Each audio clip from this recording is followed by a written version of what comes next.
Last week we released a keto chocolate self-saucing mug cake recipe, and one of our subscribers named Marzi Mars turned it into chocolate pancakes. I'm telling you, once you taste these pancakes, you'll never have another plain keto pancake again. Now, if that has caught your eye, it's a very special recipe.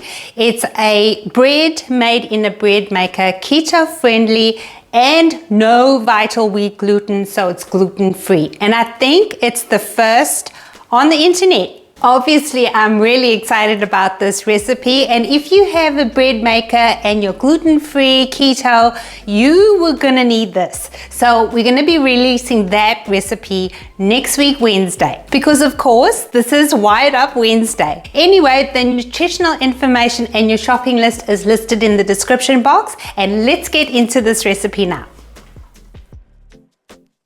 To your mug, add 3 tablespoons of tap water at room temperature, 1 egg at room temperature, then 4 tablespoons of almond flour and the same amount if you use Lupin Flour.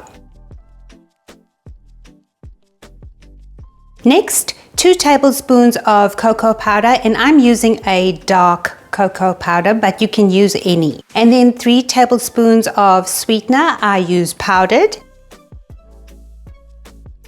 Half a teaspoon of baking powder and a pinch of salt.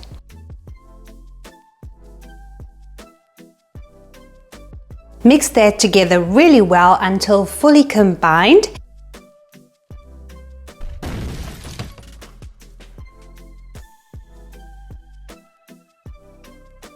I added a tablespoon of sugar-free chocolate chips for a little something extra. Then set your burners to medium to low and grab a non-stick pan.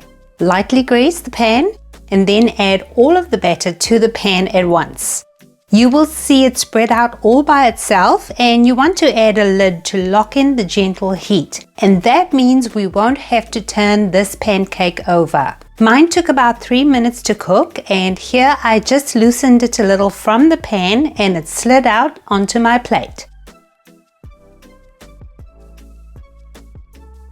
Add whatever toppings you like. I'm going to do 2 sliced strawberries, 2 tablespoons of blueberries, 1 tablespoon of sugar-free chocolate chips, a drizzle of sugar-free maple syrup, and dusted some powdered sweetener.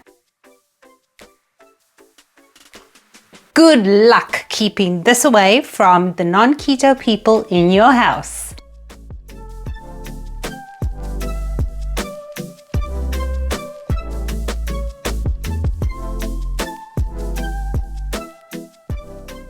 Now, I know I have a plain keto pancake available on my channel, but I don't know if you're going to use that ever again once you taste this. If you do get to try it, do let me know what you think. Thank you so much for watching. Stay safe and be well.